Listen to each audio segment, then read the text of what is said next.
பாதிக்கப்பட்ட மக்கள் வந்து எனக்காக திரும்ப வருவார் அப்படிங்கிறத தாண்டி, யார் பாதிப்பை ஏற்படுத்துகிறாங்களோ இல்லை தன்னை ஆதிக்க சாதின்னு நினைக்கிறாங்களோ, யார் ஆதிக்கம் செலுத்துகிறாங்களோ அவங்க எப்பா அவங்களுக்குள்ளே எதுவும் தொந்தரவு பண்ணிடக்கூடாதுப்பா, வந்தால் திரும்ப வந்துடுவார்.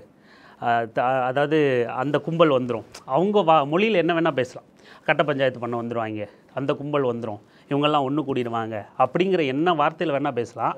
ஆனால் திரும்ப வருவார், அவங்க வந்துடுவாங்க, விசிகா வந்து நிற்கும் அப்படிங்கிற அந்த அந்த குரல் வந்து எதிர்நிலையில் உள்ளவங்க கிட்டேருந்தே இன்றைக்கி இருக்குது. பாதிக்கப்பட்டவங்க தனக்காக அவர் வருவாருங்கிறது அது ஆரம்பத்திலேருந்து கூட இருந்திருக்கலாம், அவர் புரிஞ்சுக்கிட்டவங்கிட்ட இருக்கலாம். இன்றைக்கி எதிரில் அந்த பாதிப்பை ஏற்படுத்துகிறவனுக்கு ஒரு சின்ன ஒரு தயக்கத்தை ஒரு முற்றுப்புள்ளியை வச்சு அப்படி நின்று அவர் வருவார் அப்படிங்கிற ஒரு சின்ன தயக்கத்தை கொடுத்துருக்குன்னா அது அவர் திருமாவோட வளர்ச்சி மிகப்பெரிய வளர்ச்சி.